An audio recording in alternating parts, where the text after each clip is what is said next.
Amazing morning to everyone. Today po ang pag-aaralan natin is tungkol sa rank up ng Sapphire.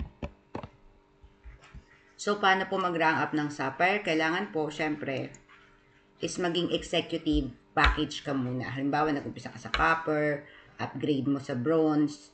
So, ito po yung sample ng mga upgrading ng bronze, ay copper to bronze hanggang maging gold ka. Yan po. Yan po yung sample. Paano, within, dapat makomplete nyo in 1 month. So, paano po ang kailangan po makapag-upgrade ka from gold to platinum po. Bakit po?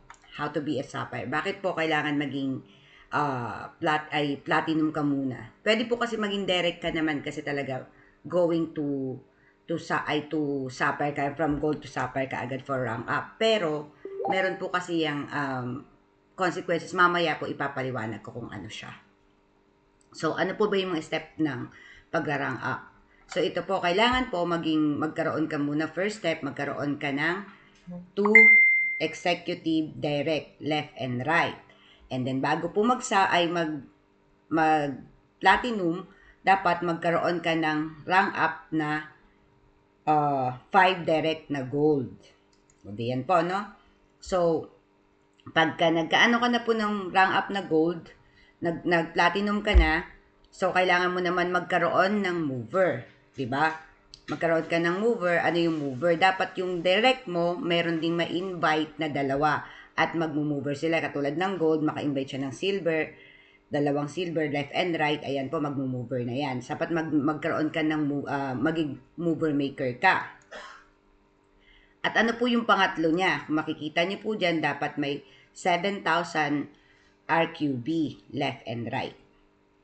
Ito po yung nakikita nyo dito. Ito po yung equivalent ng mga RQB ng mga bawat package na nagre-repeat ano po sa inyo. Yung gold 1,000, platinum 2,800, jade 4,000, copper 100, bronze is 200, at saka ang silver is 400. So, ito po. Paano po ito? So, syempre, dahil nag-rank up ka na as a platinum, kailangan makabuo ka ngayon ng mover mo muna. Syempre, makagawa ka ng mover mo. After ng mover mo, magkaroon ka ng total of 7,000 RQB within 1 month left and right po yan. So, yan po, para mag-maintain yung mga, dapat po lagi nyo pinapaalala ng inyong mga downlines na nagme-maintenance po yan dahil doon po nakukuha yung RQB ninyo. Yan po yung ng sapphire. Then, yung pong kaninang sinasabi ko, bakit po ang disadvantage ng hindi ka dadaan muna mag-platinum, kasi pwede po kasi na pag kahit sapphire ka na, imbis na kumikita ka na ng 200,000 sa mga 50,000 pa rin ang kinikita mo kasi gold, hindi ka dumaan sa pagiging platinum.